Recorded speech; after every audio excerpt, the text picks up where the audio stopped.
جی بالکل، جمعیت علماء پاکستان کی جانب سے فلسطین کے حق میں ایک ریلی مولانا عبد المجید جتک کی قیادت میں ریلی نکالی گئی۔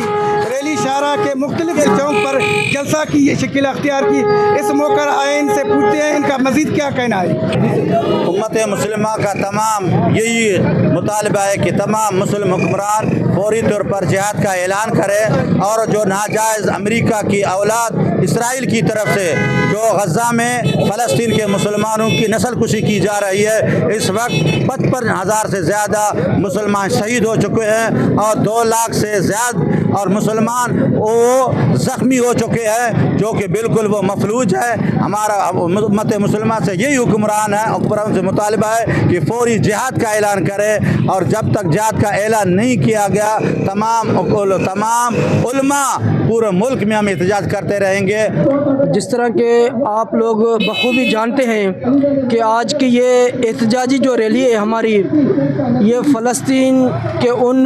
بچوں کے حق میں ہے جو لہو ہیں، اور اسرائیل مرد آباد ریلی ہے۔ فلسطین میں ظلم ہو رہا ہے، بچوں کو شہید کیا جا رہا ہے، نوجوانوں کو شہید کیا جا رہا ہے۔ ہم اس حکومت سے مطالبہ کرتے ہیں کہ ان فلسطین کی مدد کرے جہاں ہمارا کعبہ اول بیت المقدس کو شہید کیا گیا، ان کی حمایت کرے۔ ہم جرنیل صاحب سے مطالبہ کرتے ہیں، وزیر اعظم پاکستان اور صدر پاکستان سے مطالبہ کرتے ہیں کہ جس طرح ہمارے مفتی اعظم مفتی پاکستان منیب رحمان نے جہاد کا اعلان کیا ہے، جہاد ہم لوگوں پہ فرض ہو گیا ہے، تو اس حکومت کو چاہیے کہ حکومتی سطح پہ جہاد کا اعلان کریں اور اسرائیل کو نیست و نابود کریں۔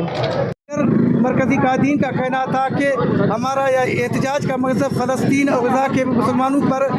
بلا جواز جو اسرائیل کی جانب سے بمباری کی جا رہی ہے، ہم ان کی شدید مذمت کرتے ہیں اور صوبائی حکومت وفاقی حکومت سے مطالبہ کرتے ہیں کہ وہ فوری طور پر جہاد کا اعلان کرے، ورنہ ہمارا احتجاج یہ جاری رہے گا۔ جی